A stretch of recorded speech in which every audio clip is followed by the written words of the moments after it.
So what they could just say. Today it's very religious. The topic of the day is... So today, over the years, it has changed. So it was used politically initially. Karl Marx and others, they came here and they talked about their communism and so on and so forth. So people used for political reasons to convey to other people which they thought like people will take that on board. Yeah. But as things went, it became much more popular. People start coming up and saying, I can speak about anything and I would not be restrained by the government here, for example. So it became the bastion of free speech. But over the years, still, there has been a lot of attempts to test that limit of free speech. How much can you say?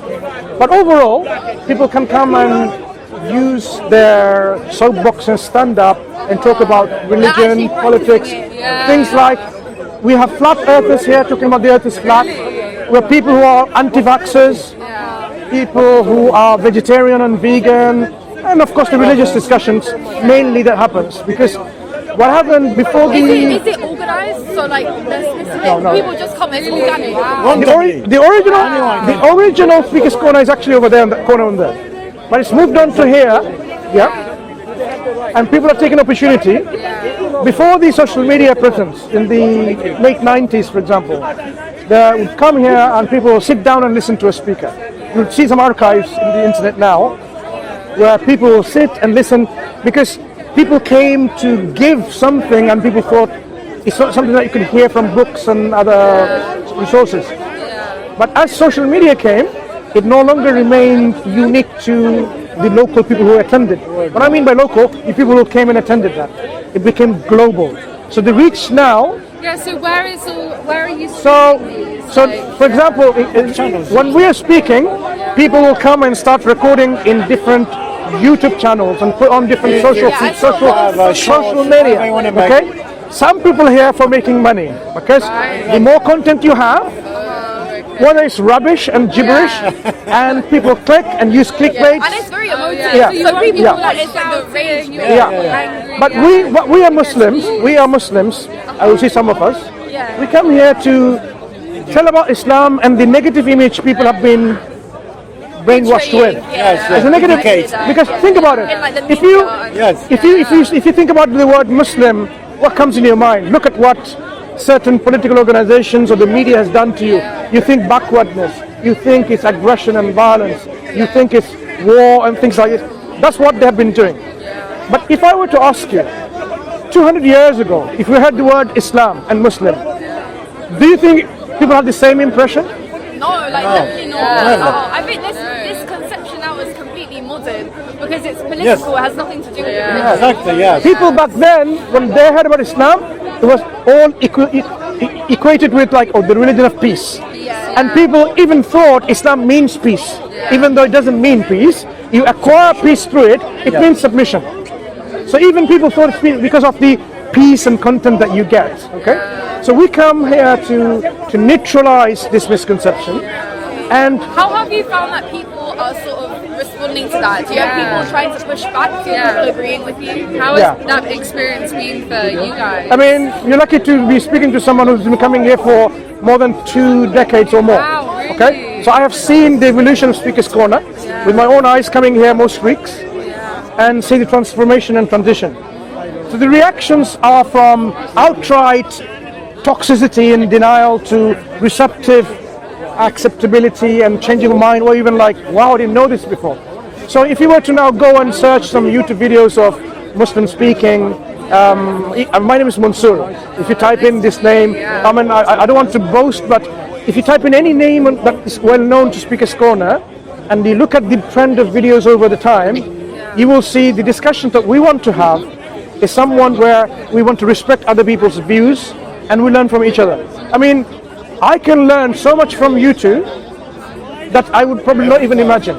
If I thought that I know it all, that is not only wrong, but it's arrogant and being stubborn. Okay?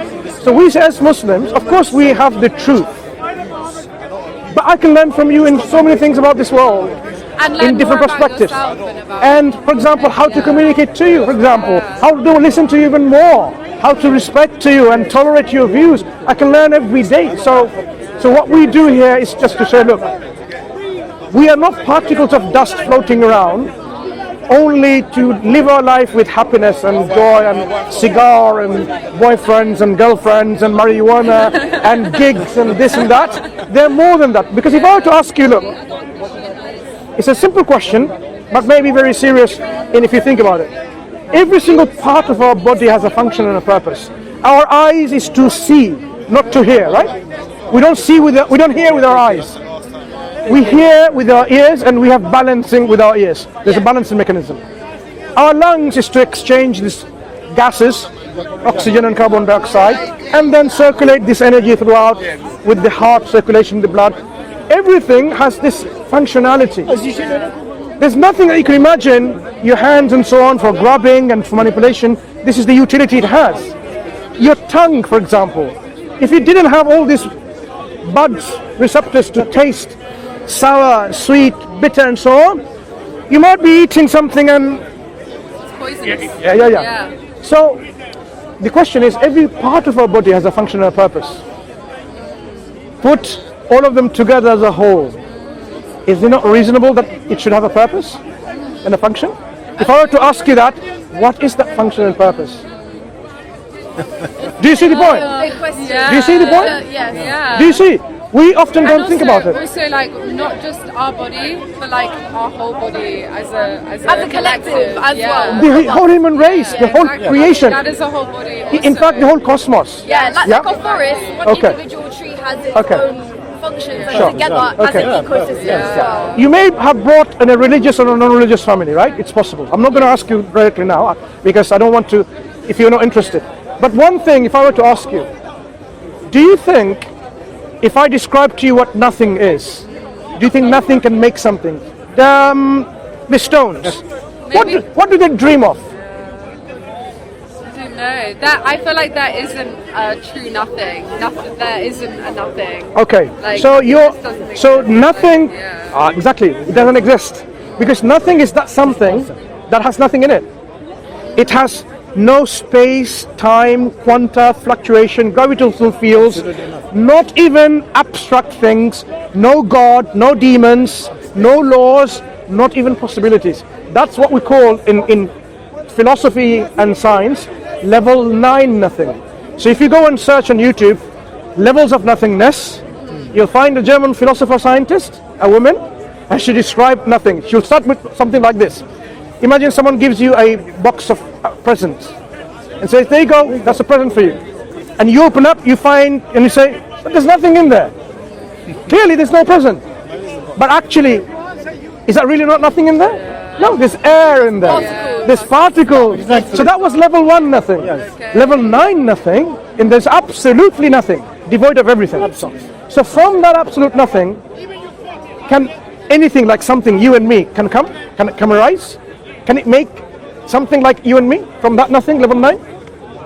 No, nothing can come from it because Exactly. Because it doesn't exist. Because it doesn't exist and there's no possibility. So now here is another question. Question number 2 in our discussion. It's simple but very profound. Okay? So be ready for it. Okay. If we are something now, can there be a time in the past where that was absolutely nothing?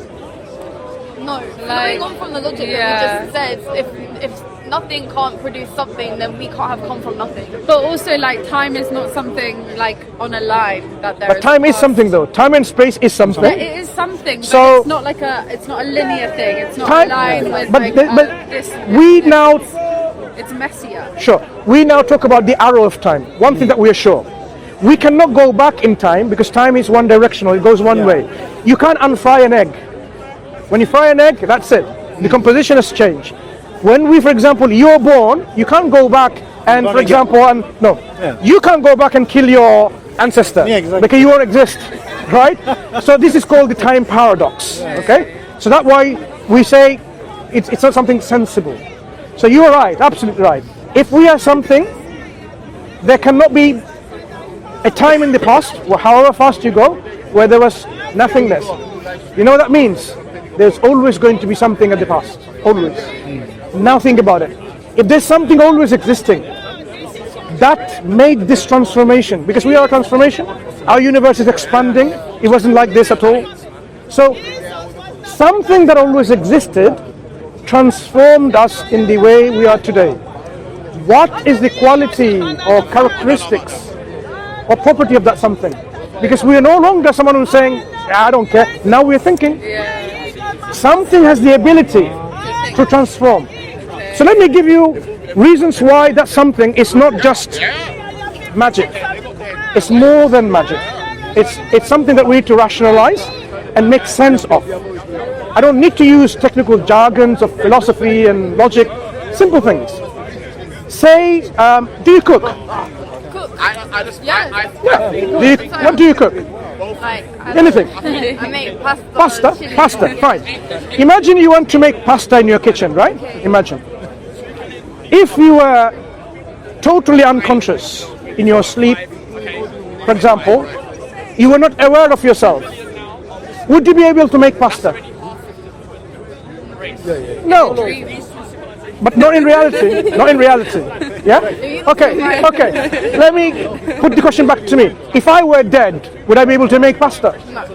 Fine. I didn't want to say that to you. So please don't take it personally. So, to something, to be able to make something, there's an element of self-awareness. The what we call agency. It needs to be aware that it's going to do something. That's number one. Now, suppose now you want to make pasta, you're aware, but you are not willing to make pasta. You sit there in your home, in your whatever you are, you don't intend to make pasta, you don't will to make pasta, and you will to make sandwiches and biryanis, and all that, everything else, and you never intend all your life. Would that pasta be made by you ever, if you don't intend it? No. Exactly right. It's not my will. Exactly. So what we now realize, for that transformation to come, like making pasta is a transformation, by getting the ingredients, getting the water, the pot, the cook, and the salt, and whatever you put in it, that's a transformation. If the thing that is going to transform it is not self-aware, doesn't have a will or intention to do it, it's never going to happen. So that's two things, essential requirements. Now, suppose now you are aware and you have the will, but you don't know the know-how of how to make a pasta. Like, pasta, I know what a pasta is. So you go there in your kitchen and you get a glass. You say, I know what to do. I'm going to bang this glass on the freezer door. That's how pasta is made. You'll never be able to make pasta because you don't know the know-how of it. So you need to know how to make pasta. Make sense? The final thing. There's more, but I want to restrict it. Suppose you know how to make pasta, but your friend ties you in your lounge, in your room. I need free will. You're not allowed. I need free will. Look. Ties you. Your hands, your mouth, your eyes. So you can't even program a robot to say, go and make a pasta for me. Or tell anyone else. So if you are incapacitated, made unable to make a pasta, that means your ability is taken away from you. Would you be able to make pasta?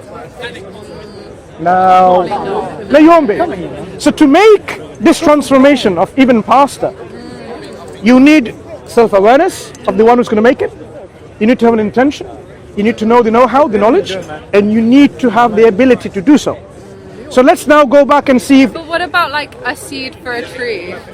Does that know how to grow? That tree is already following a law of someone else, program of someone It has else. some genetic code as well. Exactly, it's coded. It's already coded by something else other than itself. So if you now extrapolate this 4 requirements to every transformation that you can imagine, tree, you said, snowflakes, forest fire, none can be explained unless you have these 4 essential conditions or requirements. If you can accept that, think about it more when you go home. If that is the case, now let's go back to this something that exists always, that has transformed us in our reality.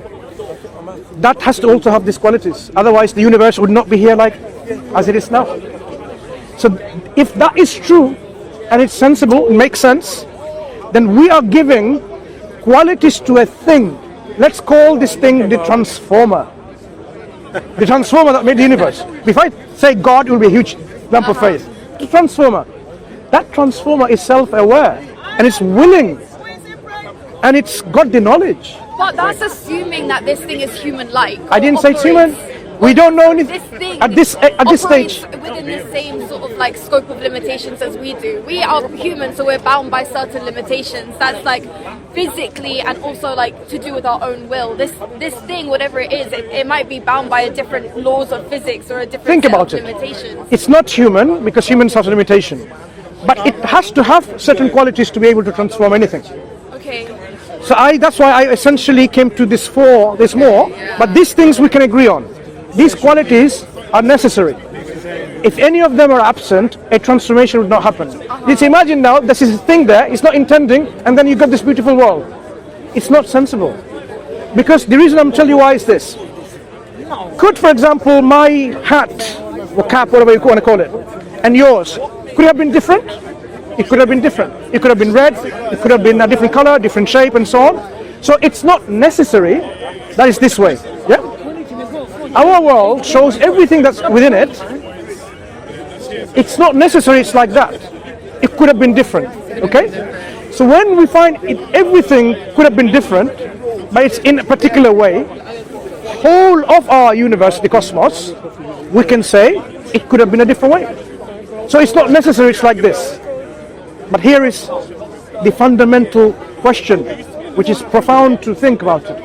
If it's not unnecessary as it follows, like, the transformer just necessarily produces something like that, it's one of the choices of many. Whenever choice is involved, then we are reaffirming it has intention. It intended to make it. Any material objects that we can think of doesn't have intention. So materialistic worldview, we can exclude it. It cannot be a matter or material object that made this transformation, this universe. So it's non-material. So it is aware. It has intention. This is what we call a personal being or an entity. Because that's what a personal being is in our understanding. Something is aware of itself, makes choices. That is why we say to believe in a God is something that we can affirm by this kind of reasoning. By awareness, do you mean consciousness? Because what about like a single-celled organism like an amoeba or something which reproduces and replicates itself like with mitosis or something without any awareness of its own self? Think about the first cell.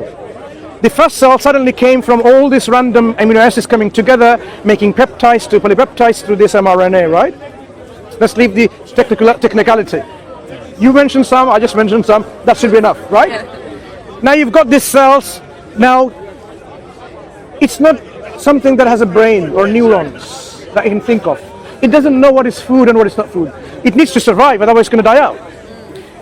Does it even know how to replicate? So it's got a program. Who programmed it? By accident. Okay, fine. So to live, you need to have the source of energy. Without energy, things will die out.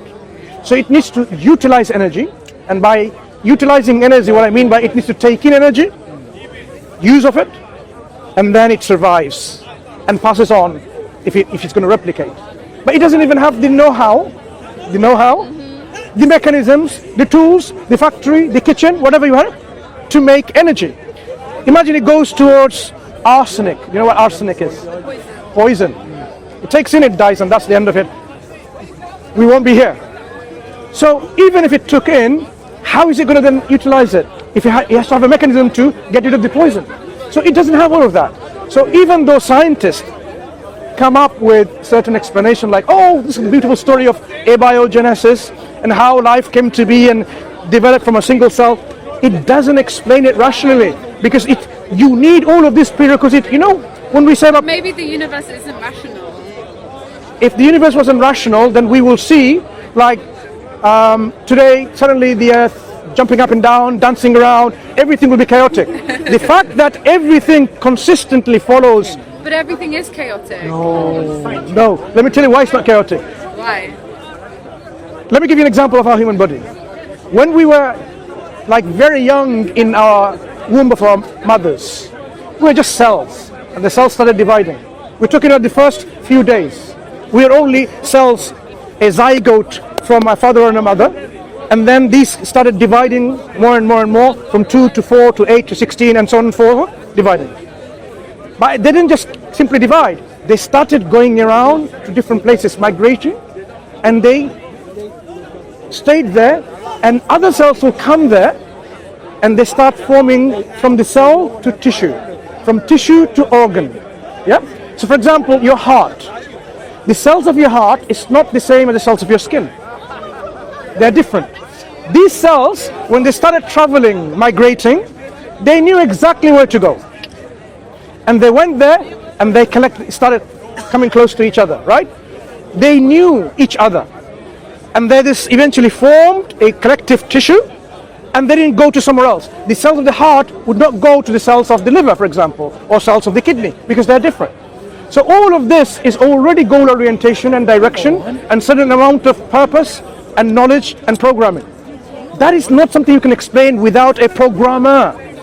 So scientists often try to, what we call, brush it aside, like, it's all just happened. But if you think about it rationally, there's a clear evidence of intent and design. Because what is a design? What is called? My headphones. Headphone. Sorry, I thought earpods because we're so used to it. Your headphone.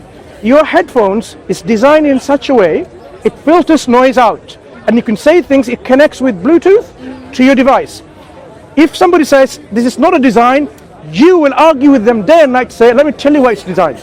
It has these essential properties with a goal and intent in mind, combined together to specifically have a particular function. That's why it's designed.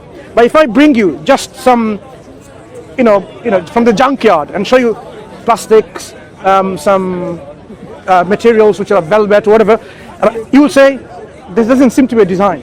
Because we know what a design is. Design is not just chaotic assembly. Design is an assembly which is organized, meaningful, with a purpose in mind, intent in mind, goal, direction in mind. And that's why this is design. So if the world is designed, the whole universe is designed intentionally, then we get to the problem of what is the purpose then. So before we go to the purpose of our creation, we at least affirm that there is a designer. There is a programmer. Because without a programmer, does it sound reasonable? You don't think so? But what about like a randomness, a chaos that is inherent in the universe, to the point that it can form what seem to be patterns, what seem to be designs to our very singular, very small perception as humans. We see it, and it looks like design to us. It looks like design, but actually, it's the universe is so random, so unexplainable, so beyond our small perception.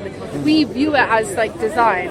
If I say this is not design, if I say this shows your headphones shows the appearance of design, can I say that?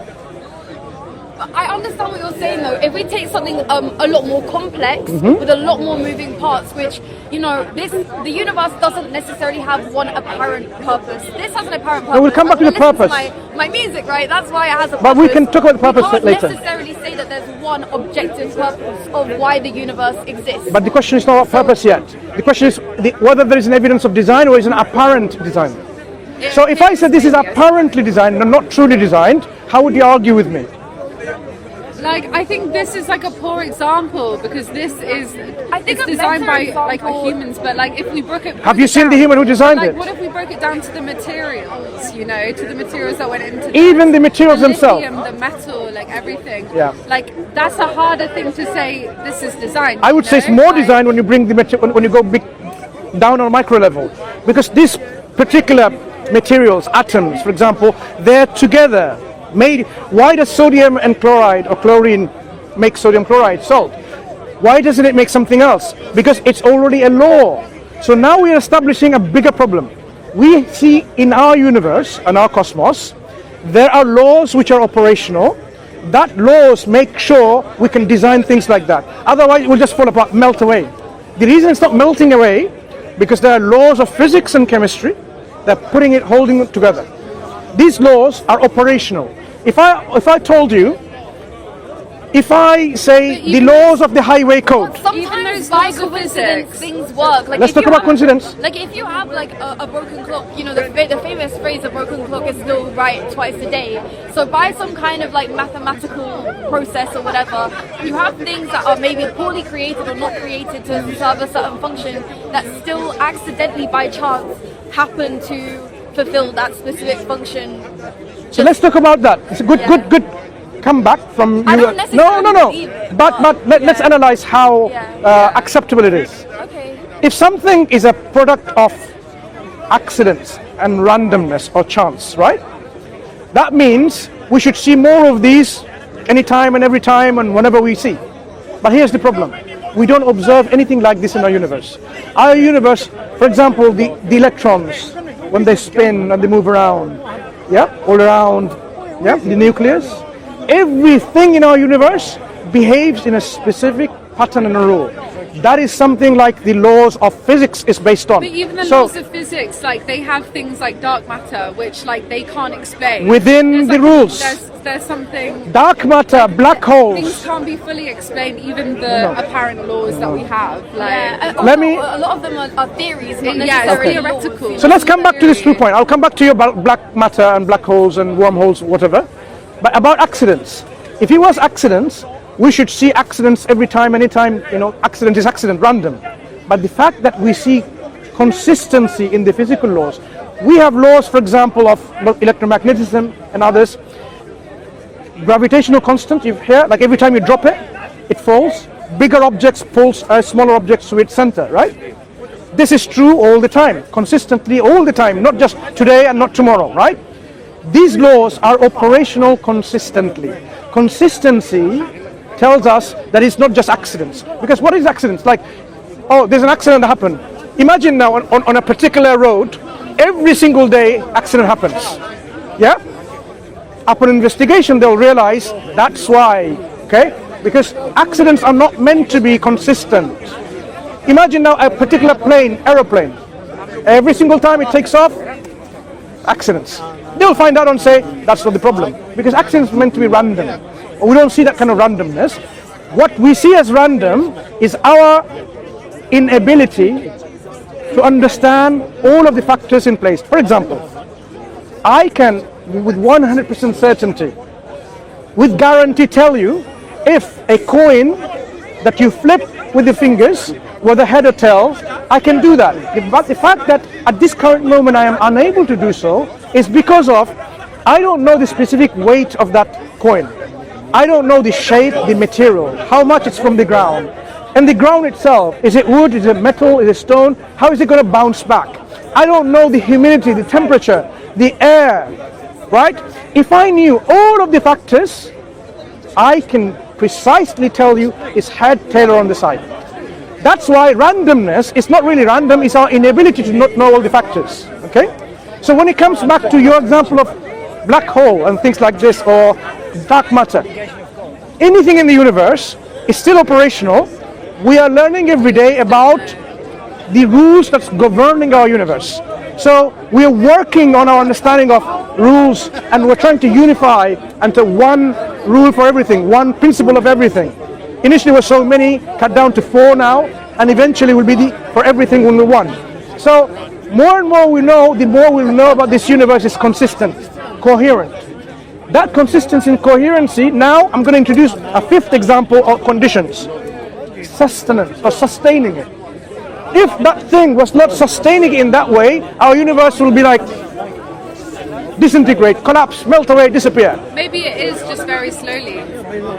It follows a rule still. It's not just melting like this instantly. Why? Because it's maintaining.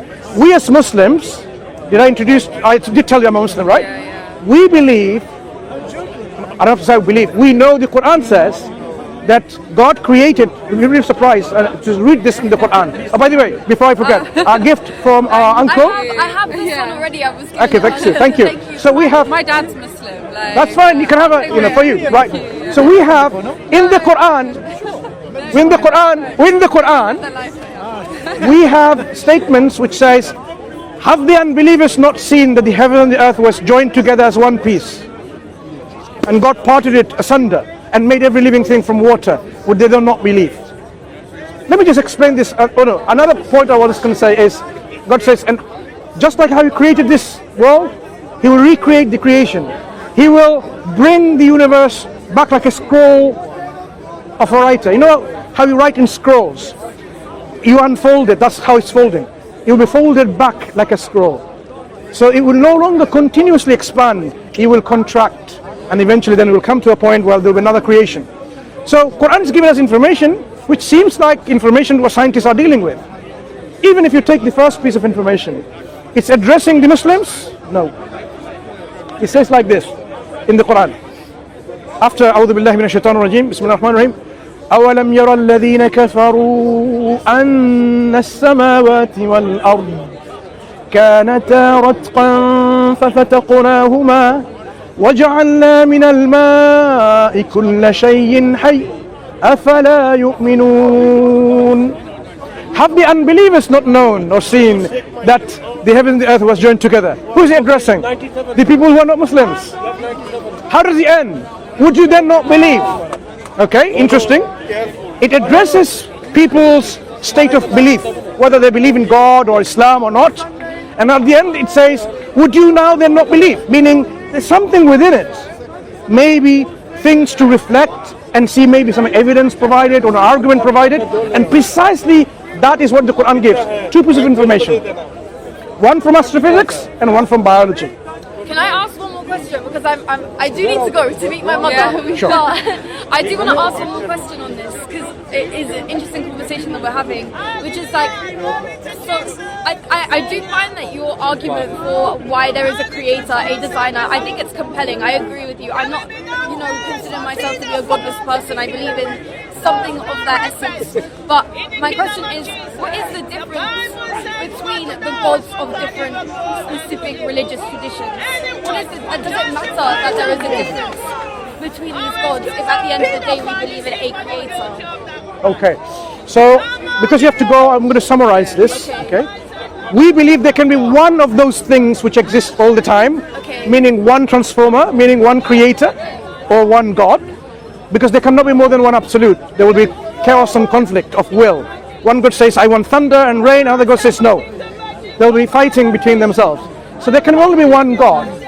That means there will always going to be one message, coherent, consistent message from this one God, and that message would not be contradictory from time to time.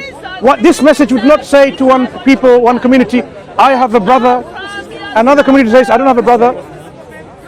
It will be contradictory because that being will be perfect and not imperfect.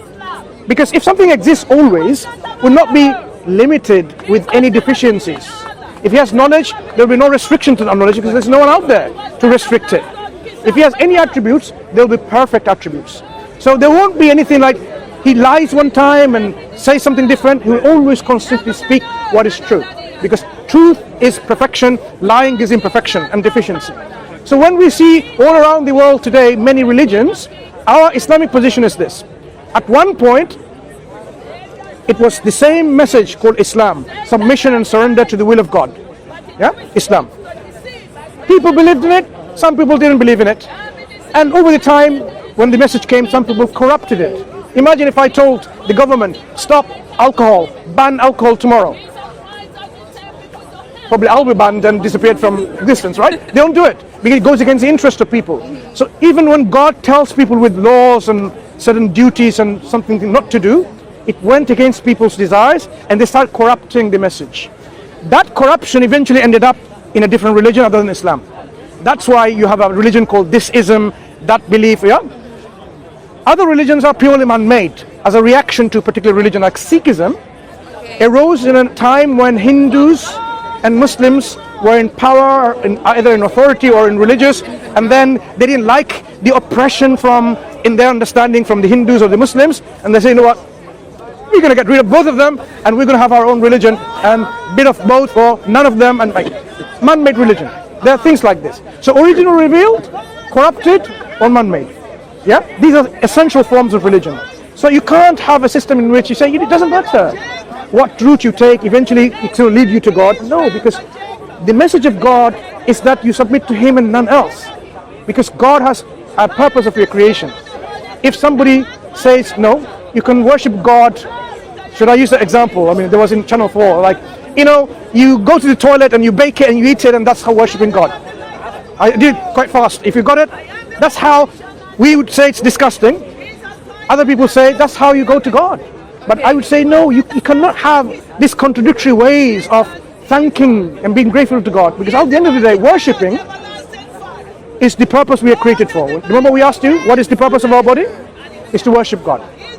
How we worship is when the prophets and messengers, they come and tell us throughout times. Prophet Muhammad being the last one, told us in the Quran and his life how to worship God. And the essence of worship is gratitude, showing gratitude, thankfulness.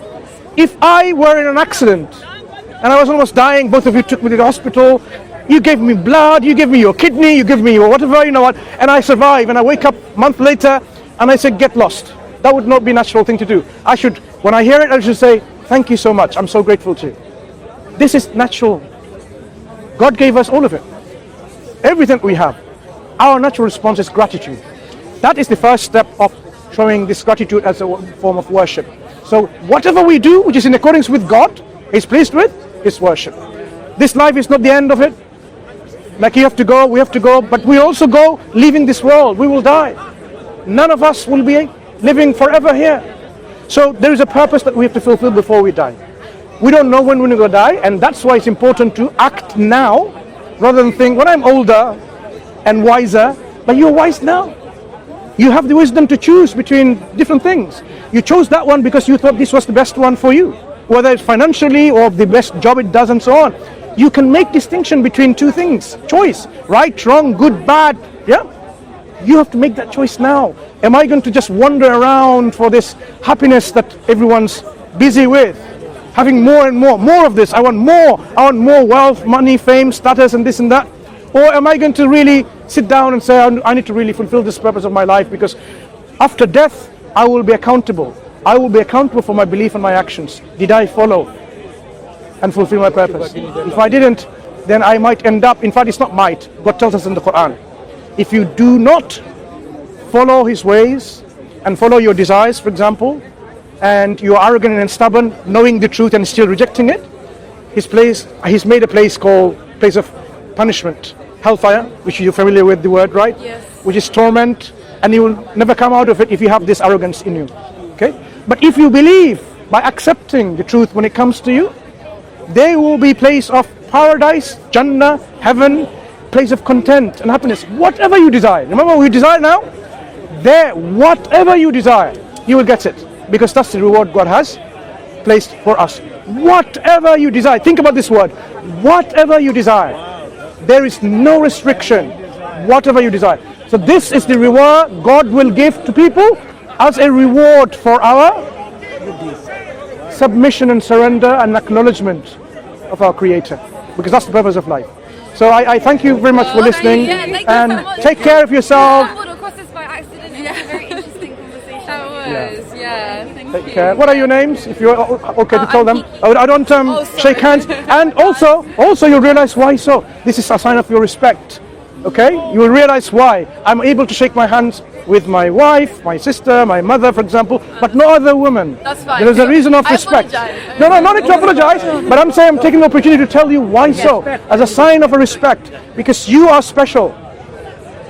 Keep it that way, right? So you.